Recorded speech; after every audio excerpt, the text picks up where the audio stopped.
Good evening, nurse. I'm Dr. Jonathan Reed, the new surgeon here at the Pembroke. Dr. Swansea has already told us about you, sir. I'm Nurse Gwyneth Brannigan. Welcome to the Pembroke Hospital. Did he really? It's a good thing I wasn't hoping to keep a low profile. All members of staff have already read about your new blood transfusion technique. Dr. Swansea made sure of that. I see. Well, I'm a little surprised, but I suppose I'll just have to deal with this unexpected notoriety. You must know, blood transfusions are Dr. Swansea's primary subject of research. He is convinced it is the future.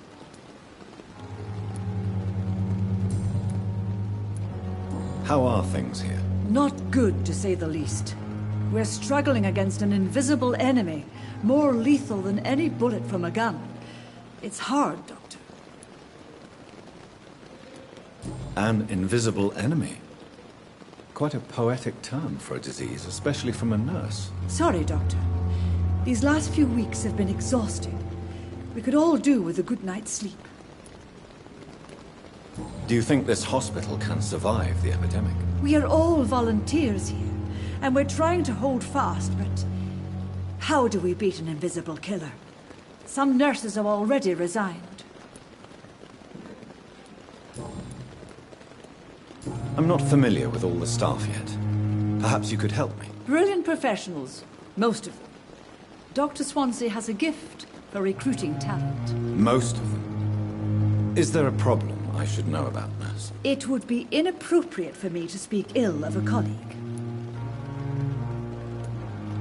Is there anyone that stands out? Well, I have never met someone as dedicated as Dr. Tippett.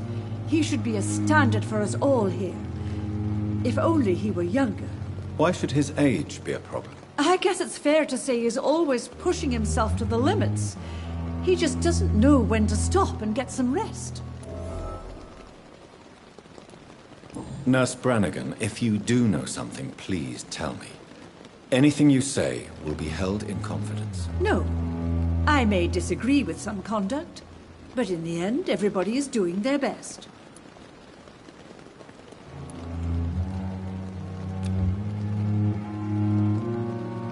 Do you require medical assistance, nurse? Thank you for your concern, but I'm fine.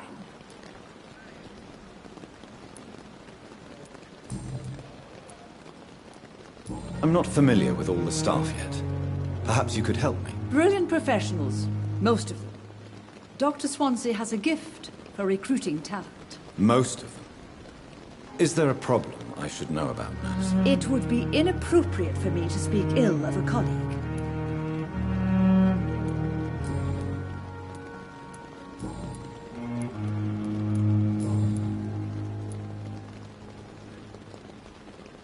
Why does Dr. Tippett claim you're the main reason he keeps working, despite his fatigue? If it wasn't for him, I probably would have left the Pembroke years ago. Dr. Tippett does not think of you as just a nurse anymore, does he? If you're suggesting he's not taking my gender into consideration when it comes to medical practice and knowledge, I really hope he doesn't.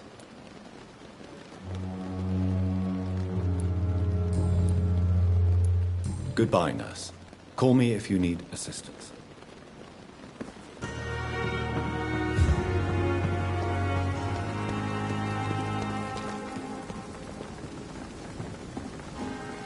Good evening, Dr. Tippett. Dr. Reed, any good news to share?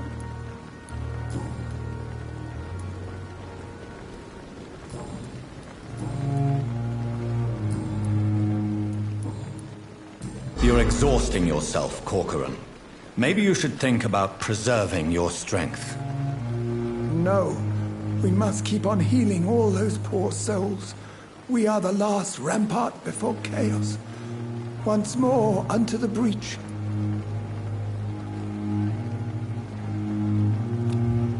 Do you need any medical assistance yourself, Doctor? Come on, don't be ridiculous, dear colleague.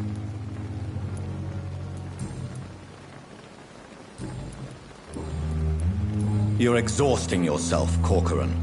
Maybe you should think about preserving your strength. No. We must keep on healing all those poor souls. We are the last rampart before chaos. once more unto the breach. You've nothing to prove, Dr. Tippets, to anybody, and we all praise your experience. Please, have some rest. I am perfectly fine, and I am not too old for this job. You're exhausting yourself, Corcoran. Maybe you should think about preserving your strength. No, we must keep on healing all those poor souls. We are the last rampart before chaos. Once more unto the breach. You've nothing to prove, Dr. Tippets, to anybody, and we all praise your experience. Please, have some rest. I am perfectly fine, and I am not too old for this job.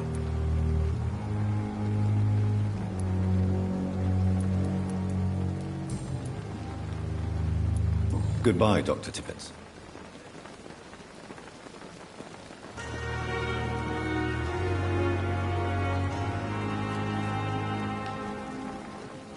Another night. Surely I can endure another night.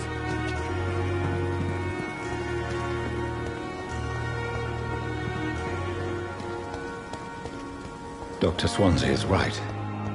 This place seems perfect to conduct my research. Came here in the first place.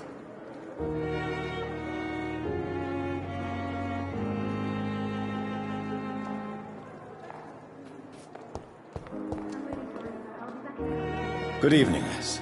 I'm Dr. Reed, the new surgeon at the Pembroke Hospital. And who are you? Your name has no meaning to me, mortal. You're nothing but dust blown by the winds of eternity. I beg your pardon? What are you begging for, mortal? My clemency? Well, tonight maybe I'm inclined to mercy. You'll never forget the night you met Thelma Howcroft. You keep calling me mortal. Why is that? And if I'm mortal, what are you? Well, Dr. Reed, if you must know, I'm a vampire. Do you require my services, Miss Howcroft? I have no need for your medicine, Dr. Reed. Blood is the only drug I need. And why do you believe you're a vampire? I don't need to believe anything. It is what I am. It is what I feel within this hollow shell of flesh. Please, describe to me how you feel. What is it like to be a vampire? I can hear my body crumble from the inside as my flesh cracks and fades. I sense the last pulse of postulant blood within my drying veins. I need new blood. I see.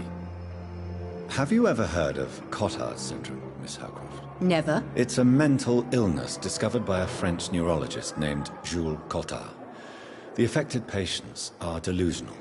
They believe that they are putrefying, that they are dead, a ghost or a ghoul, or in your case, a vampire. Delusional, you say? Oh, sad and petty mortal. You can't even begin to understand the concept of immortality. And you think it is I who am delusional. I'm assuming you must be a patient here. Am I right, Miss Howcroft? It's only a cover. To hide from my enemies. I can leave whenever I want. As a woman, a spirit, fog, or bat. Who are these enemies you mentioned? Can you describe them? I cannot say for sure. But I sense their eyes on me from nearby. I feel them watching me every time I visit the garden near the morgue. The staff here are not your enemy. They're here to help you, to care for you. I'm not speaking of the doctors in white. I'm speaking of the men and women who hunt me. For I am a vampire! I see. Don't worry. These people will not find you here. I'll personally make sure they leave you alone. Thank you, mortal. But do not interfere with them, for you are no match for those that hunt me.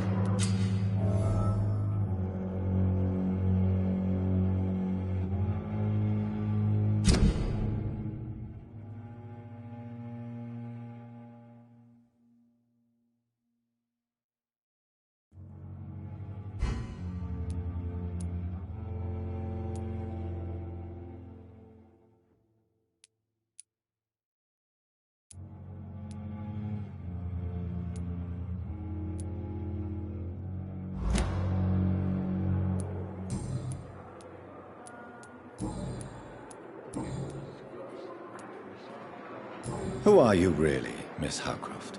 I mean, apart from being a vampire. Is that not enough for you, puny mortal? What do you require?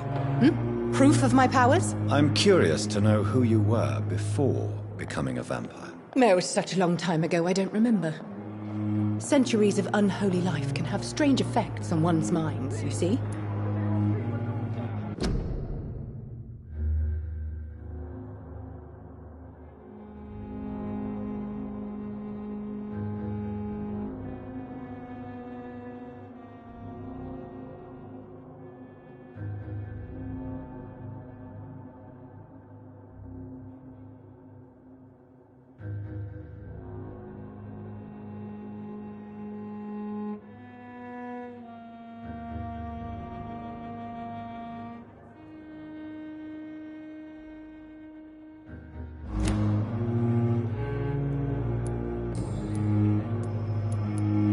I'll leave you, Mistress of the Dark, to your nocturnal activities.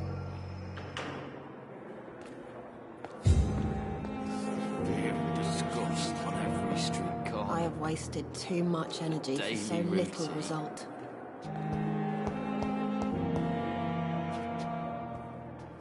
Good evening, sir.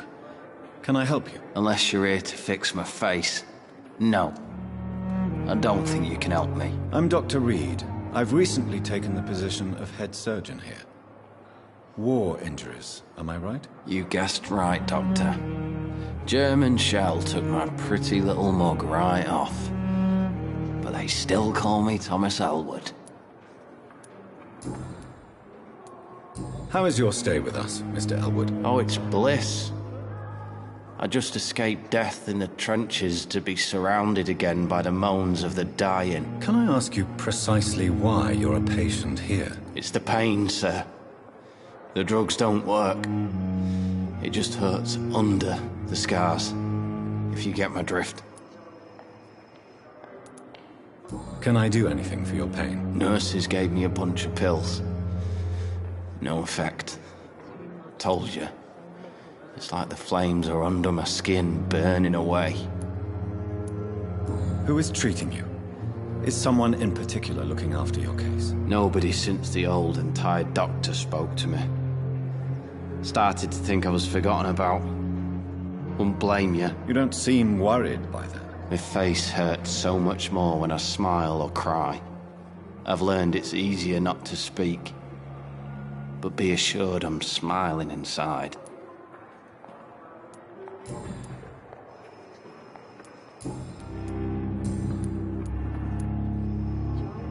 How close are you to Miss Hallcroft? Are you aware that she thinks she is a vampire? To wait for her next nibble is the best reason to stay here. Every time she approaches my bed, she treats me like something tasty. A normal person. Aren't you afraid? She may hurt you if the game goes too far. She's quite harmless, I can assure you. Her head's broken inside is all. While I'm busted on the outside. But she's still beautiful. Living proof that there's hope for me. So do you let her bite you? You know that's not sanitary. And why not? She's only supping a few drops of me blood. And the pain, it's real for once. She could decide to bite less willing patients. Then it's another good reason for me to stay here, Doctor. You do realize she's mentally disturbed. It's called the Cotard syndrome. She truly believes she's a vampire. In her madness, she never refers to my scars. And frankly, if I could, I'd join her world. It seems much more fun than the real one. Soldier, do you need assistance? I'm fine. Just do something for this pain, will you? That's all I'm asking.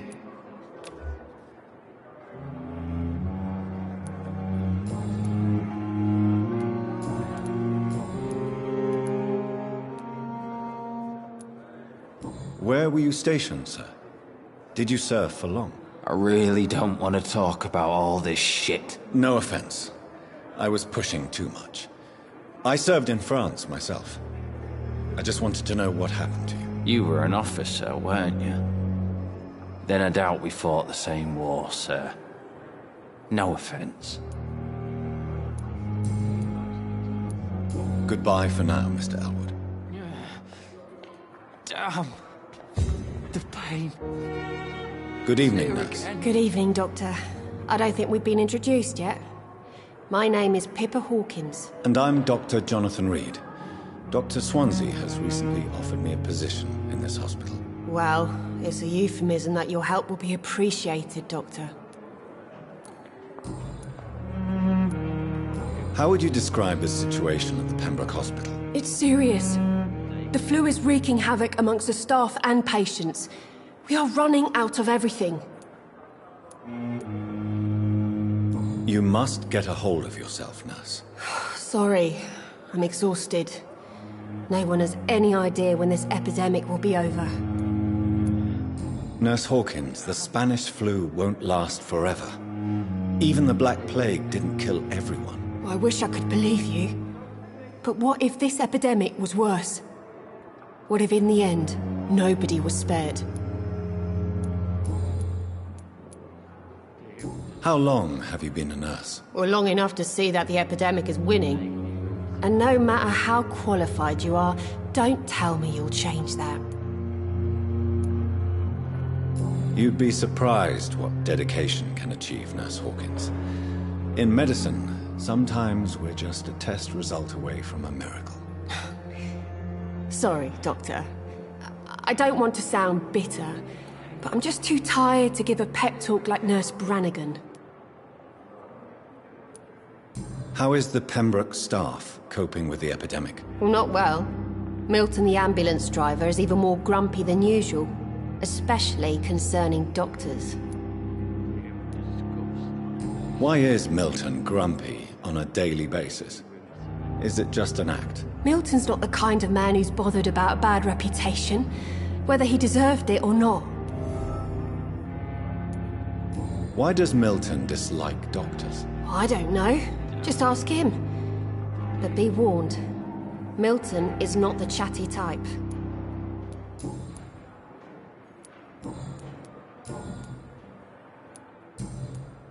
Do you need medical help yourself, nurse? I'm fine, really. I just need to sleep.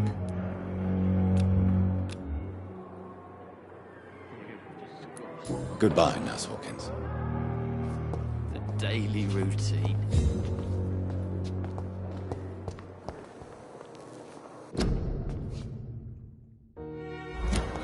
So many deaths. What of my own life?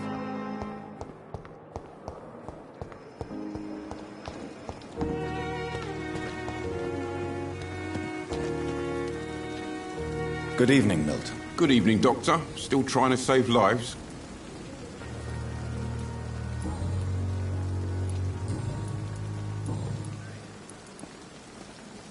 Why do you have such a mediocre reputation among your colleagues, Milton? Fuck them. Nobody knows the horrors I've seen since working here. This city was sick long before the epidemic, Dr. Reed. I know it's a difficult task, but correct me if I'm wrong. Is this not the job you are paid to do? I've seen babies left to die while their brothers were properly fed. Underage girls and boys sold to all manner of perverts. I'm sorry, I don't know what to say. Yeah, exactly. We lack words. So excuse me if I don't look on the bright side of life. Do you need any medical help, Milton? I'm fine, Doc. Physically, at least. But I would give everything to be in a better place right now.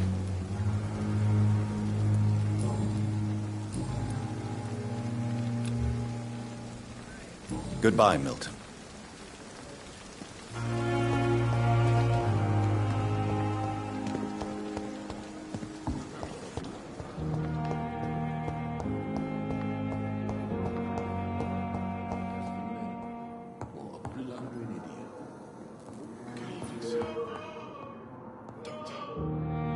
Good evening, sir.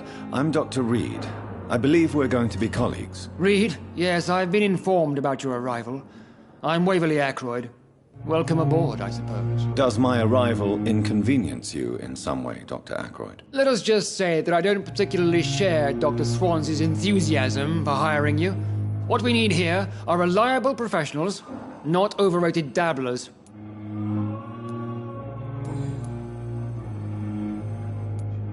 If you have a problem with me, Dr. Ackroyd, please feel free to tell me. Dr. Swansea has imposed your presence on this hospital without asking anyone's advice. The benefit of his position. But I don't agree with it. I know we've never met before, but I believe this hospital could use all the help it can get. You will agree with that, I'm sure. Oh, but I have heard about you, Dr. Reed. Of course, you can't say the same about me, since I have not wasted my time courting the press. There is no need for such animosity between us. Don't you think the epidemic is already enough to deal with? That is one point we could agree on. And that is precisely why I want to be sure that you will be of help to this hospital, instead of a burden.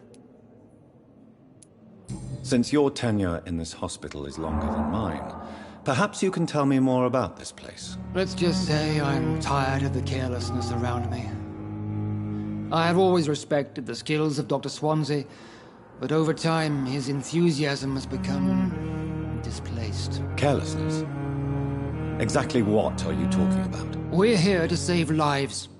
The people who trust us are not volunteering for experimentation. They're here to be healed. I don't intend to run any radical experiments, Doctor. Even if I, as any good practitioner should, express an interest in pushing the boundaries of medical research. Modern medical methods were created through audacity and ego. But there are rules in our line of work, and they're here to protect our patients.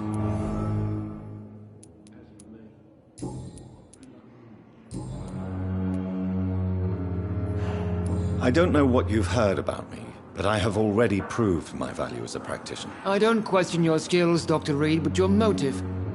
Is it money, fame, or are you truly dedicated? And what exactly is that supposed to mean? I served in the war just like you.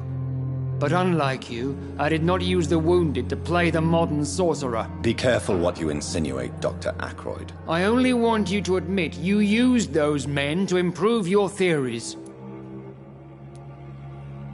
This is ridiculous. My blood transfusion technique saved many lives, and you know it. You see? That is exactly what I hate about people like you. You avoid this kind of accusation instead of facing reality. It seems you have bad memories of your military service. I refuse to see this industrial slaughter as scientific progress. War only reveals the worst in men. We can at least agree on something, Dr. Ackroyd. Do you need my assistance? Not at all. I'm sure that you are used to gaining people's trust with your impressive skills. Well, it will not be the case with me. Thank you for your time. We'll talk later. What can I do for you, Doctor? Thank you, Nurse Crane. I will not let you down, my boy.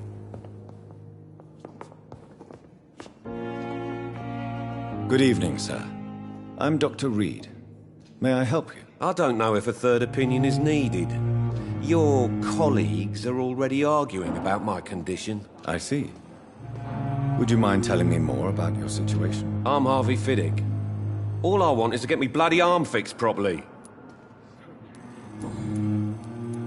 Tell me about yourself, Mr. Fiddick. I'm just a regular guy waiting to get his arm fixed, so I can return to work and to my family. I was more curious about what you were doing before being hospitalized. I'm a carpenter, and a good one too. But that means I need both arms to feed my family, Dr. Reed. Are you satisfied with your treatment here? Well, it's clear that I've chosen a bad time to be injured. Forgive my bluntness, but you seem overwhelmed by cases of the flu. I won't lie to you about it. I'm afraid we are. Are you sure you don't want to operate yourself, Dr. Reed? I have the feeling you're very capable, and your colleagues seem to think so too. In other circumstances, you would be right. But for now, I don't think I can take on the responsibility. My apologies. Tell me about the doctors who are arguing about your case. Strickland and Ackroyd. They both want the best for me, but there's a lot of pride there. Doctors are no different from carpenters, it seems. What do you mean? I often had professional arguments with rivals on a building site. Difference is, I disagreed about wooden nails, not flesh and bones.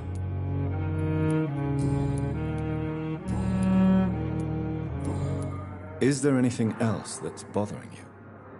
Can I help in any way? I'm all right. Considering the state of this place, I should consider myself lucky, I guess. Goodbye for now, Mr. Fiddick. I'll see you later. You always knew the words to calm the children, Ellen. As for me, what a blunder it is. But in the circumstances, I'm willing to give you the benefit of the doubt. Good evening, Doctor. I believe we're going to be working together. Dr. Reed. Dr. Swansea informed us of your arrival, but I could not dare to believe we'd have such good fortune. Such an honor, sir. Thank you.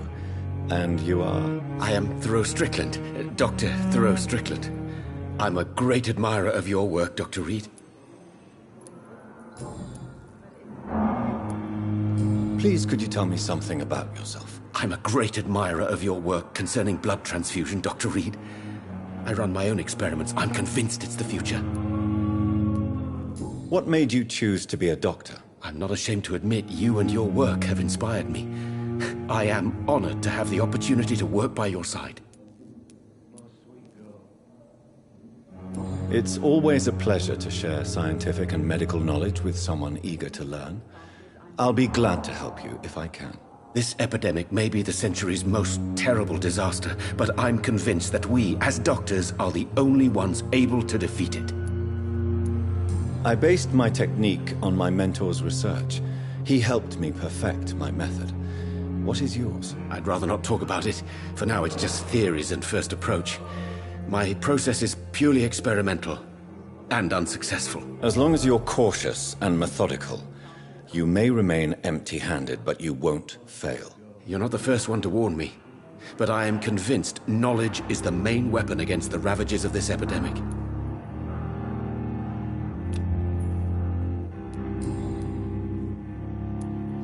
What do you think of Dr. Ackroyd's aversion to modern medical methods? It's a shame he's so narrow-minded. Dr. Swansea taught me that science is about exploring uncharted territory. I'm convinced that's true. With the influenza and all that's going on, you should put your differences aside, don't you think? Why is it so difficult to work together? I believe that if Dr. Ackroyd had been the one to discover the transfusion process, he would be the first to recommend its use. So you believe it's just a question of jealousy and pride? Dr. Ackroyd is as proud as he is blinded by his obsolete concept of medical science. What can you tell me about the Pembroke? Well, it has always been an honor to work with Dr. Swansea. But with your arrival, I can't think of a better opportunity to learn about blood transfusion. You seem quite optimistic. It's a rare and precious attitude in these difficult times. I'm convinced that this epidemic is a test of endurance and dedication for us men of science. Questions remain about our capacity to resolve the situation. True, true. Last summer, during the first wave of the epidemic, I used to joke with Milton about the extra work. We're not smiling now. Do you need help with anything in particular? Well, yes, maybe. I'm waiting for a batch of products I ordered for my personal research, yet my supplier seems to have vanished. Do you want me to play the errand boy for you? Oh no, Dr. Reed. But if you went personally to his shop, what with your reputation and all, he wouldn't dare to refuse the products I need. I see. Well, give me the address, for I may pass by if I have time.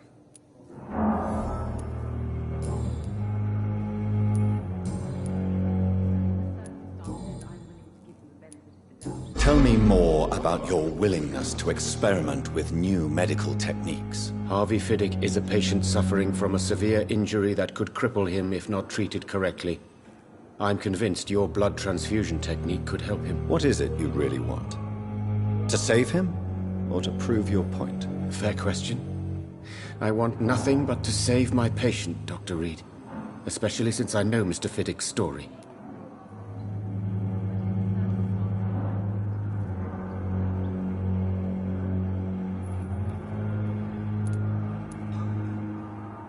This personal involvement could also appear to be a lack of impartiality.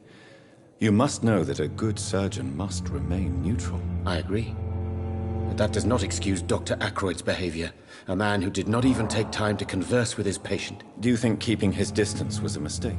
All I know is that I'm taking care of human beings with desires, hopes, and fears. Not some biological machine comprised of blood, bones, and flesh. Tell me Mr. Fiddick's story. Our first diagnosis was compromised because Mr. Fiddick lied to us about the real origin of his injury. He first claimed it was an accident. But why would he hide such crucial information from us? Because he is a proud father, ashamed of putting his children at risk because of his own negligence.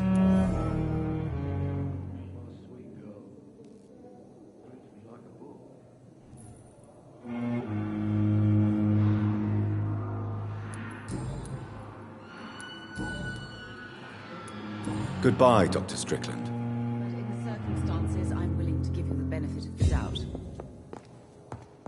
I will not let you down, my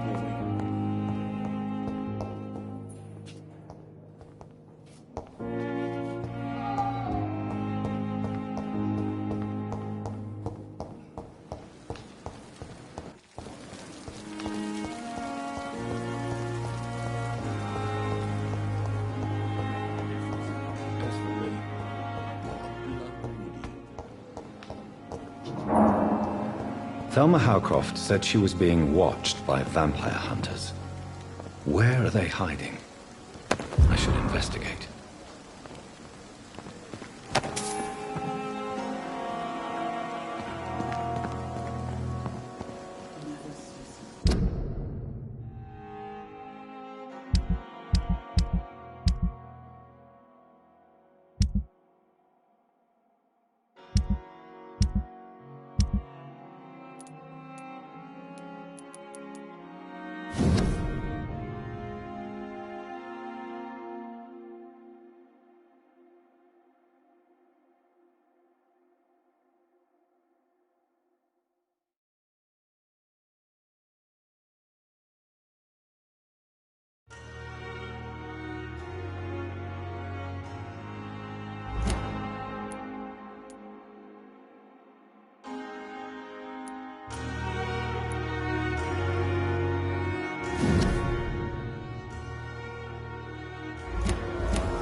The pain. It's here again.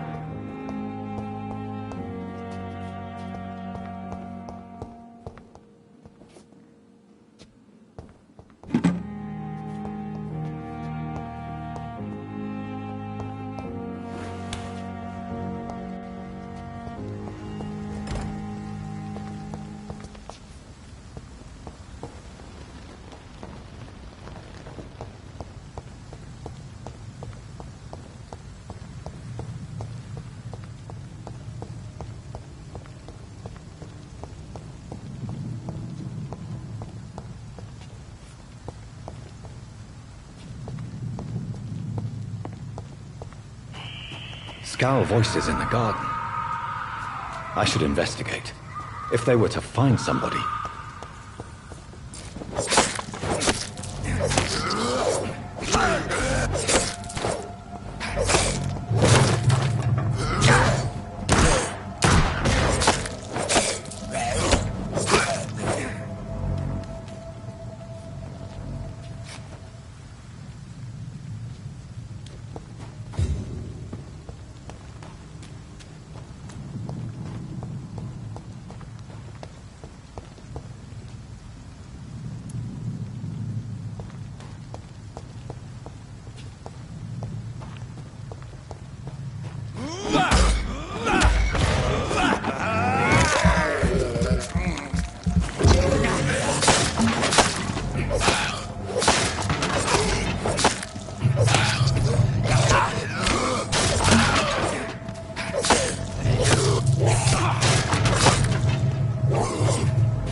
a night with the glorious battalion.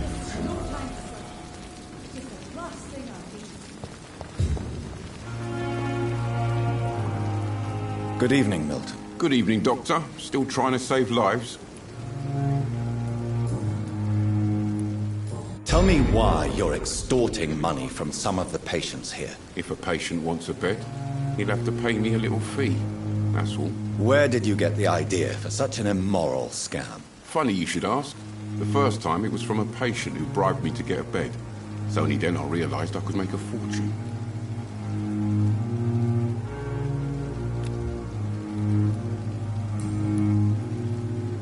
Goodbye, Milton.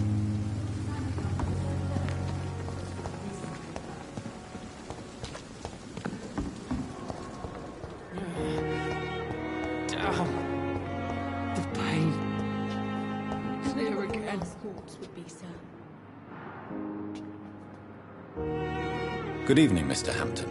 How do you feel? Dr. Reed, is it? Oh, sir, I must apologize for my behavior. What do you mean? I was not myself in the factory. Fear and exhaustion made me say awful things to you, I'm afraid. You remained perfectly nice and polite. A little delirious, perhaps. But who wouldn't be after enduring an abduction? Thank you, Doctor. That's a relief. Now all I need to do is rest and return to my flock.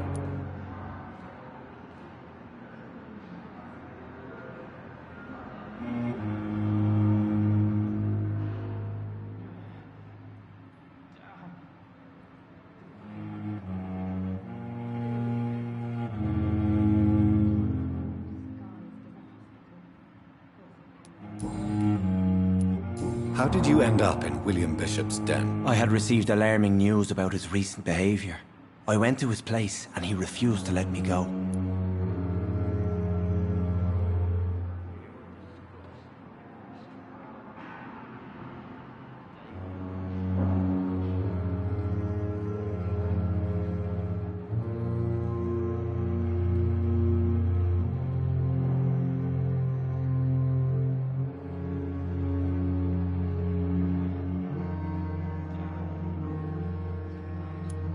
Why did he abduct you? William was an alcoholic. His addiction suddenly changed to blood.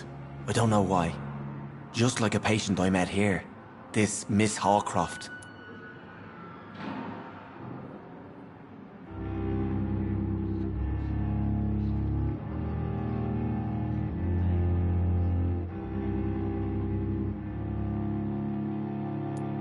You dared to enter this awful place alone. You're a hero, Mr. Hampton. Or a fool. I'm just a man trying to help his friends, Dr. Reed. William Bishop was a conflicted soul, searching for light.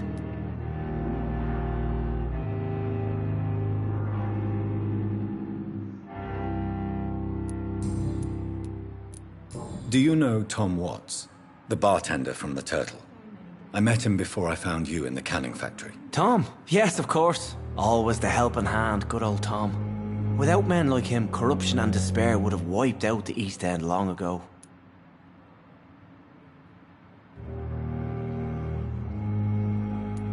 People are still in despair. How could it be otherwise? The authorities have left us all to rot in this contagious nightmare. No drugs, no advice, nothing. It's a damn shame. Who should I avoid in this part of town, then? Any particularly evil figures? Not really. Most men and women are just doing their best. And it's not my habit to speak ill of people I know, Doctor.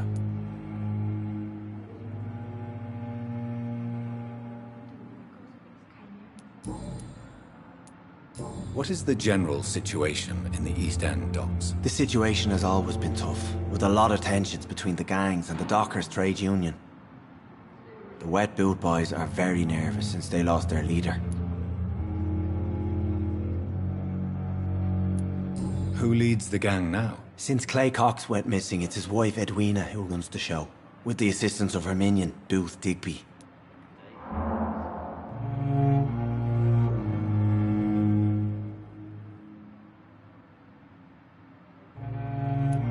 Has the gang been threatening you? Ah, no. I've had this nickname for so long, you know, the sad saint of the East End. No one dares to bug a saint, Not even criminals.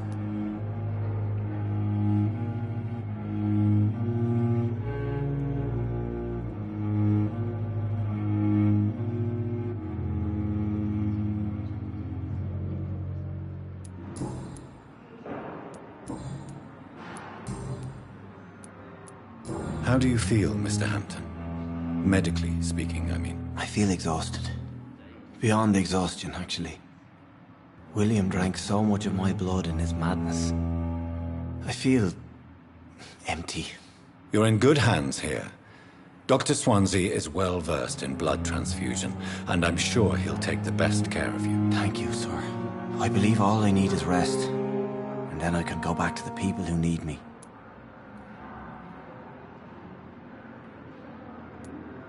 What do you do for a living, Mr. Hampton? I can't help but notice the cross around your neck. I manage a night asylum for the poor and homeless of the docks, and I try to guide the lost and hesitant on the right path to our Lord. Are you a priest, Mr. Hampton? A deacon, maybe? Not at all, Doctor. I'm just a man of faith willing to preach the good word.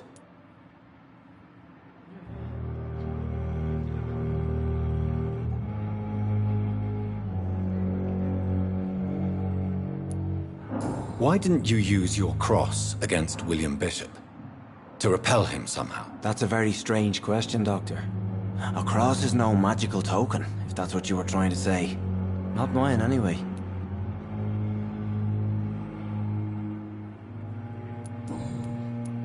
Have you made friends since you arrived? Not really, but I recognize Miss Harriet Jones. I knew her when she lived by the docks. That poor woman had such a miserable life. You never came to see her here at Pembroke? Receiving visits when sick can be an important part of the healing process, you know. We're not just bodies. You're preaching to the converted now, Doctor. To be truly honest, I thought she was dead.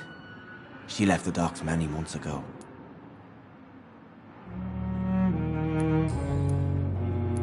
Goodbye, Mr. Hampton. We'll talk again later.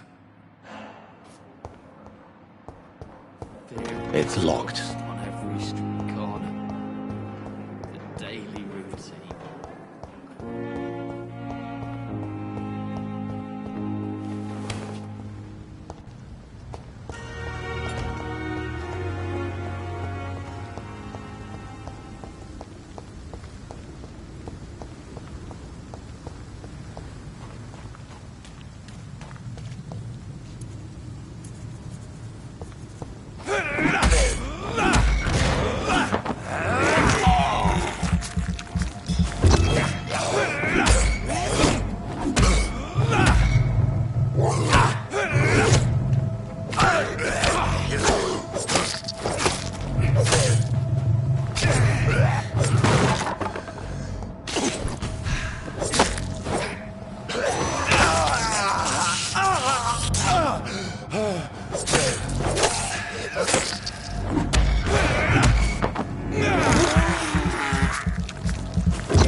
Mr. Hooks and Nurse Hawkins are an item.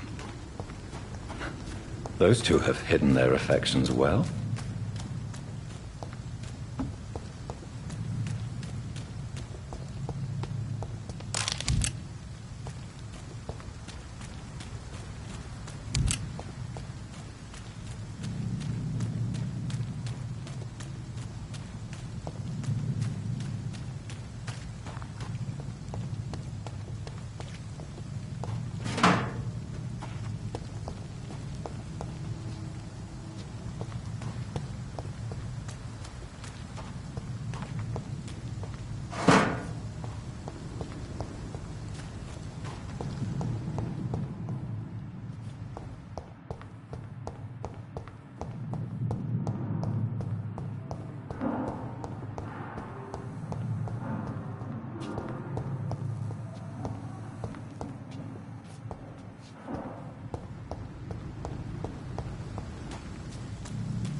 Good evening, Milton. Good evening, Doctor. Still trying to save lives? I have some good news, Milton. What? The epidemic's over? I retrieved your wallet with all the money and a certain picture. Well, yeah, Pippa Hawkins is my girl. So what? Is it the difference of skin colour that bothers you? Not at all, Milton. Good. Please, take this money anyway. To remind you to keep your mouth shut. Not everybody is as broad-minded as you, Dr. Reed.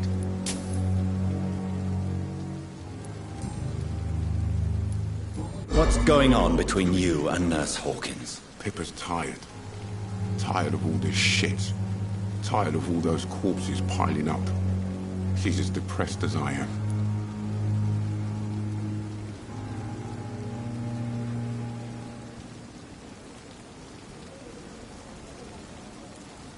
During the war, I witnessed a few couples just like you come together in difficult circumstances. It can be very damaging. Maybe you're right. But we support each other. And that's all that matters.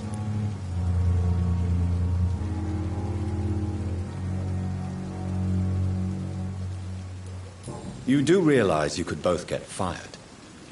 Hospital staff are not meant to have intimate relationships with one another. Come on, Dr. Reed. Do you know how many rules are broken in this hospital every day just to keep it running? There's nothing wrong with what we're doing.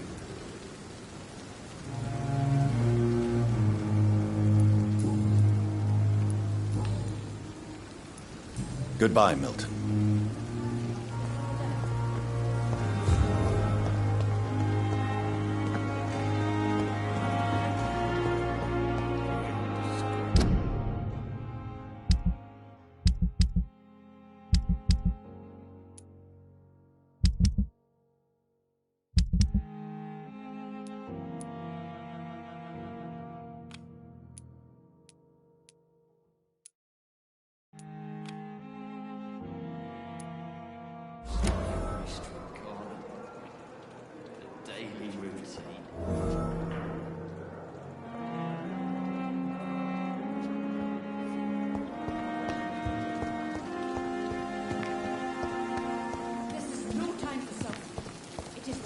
Perhaps I should have considered the offer from that caliber. Good evening, Dr. Tippett. Dr. Reed, any good news to share? Goodbye, Dr. Tippett.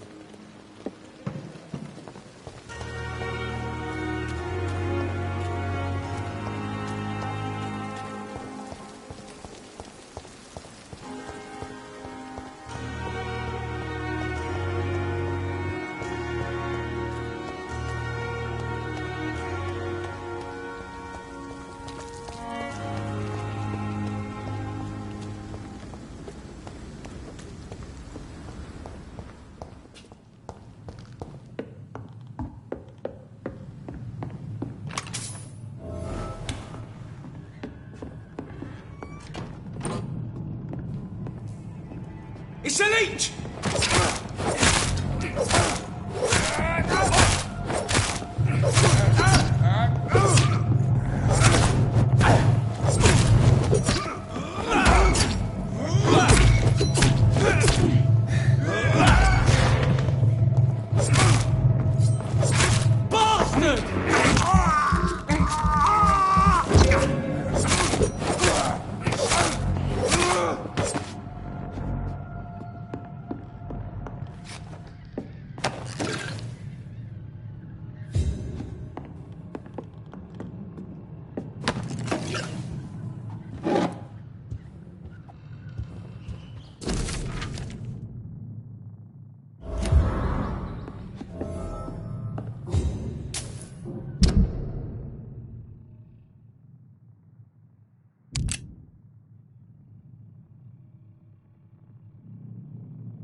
This must be the place.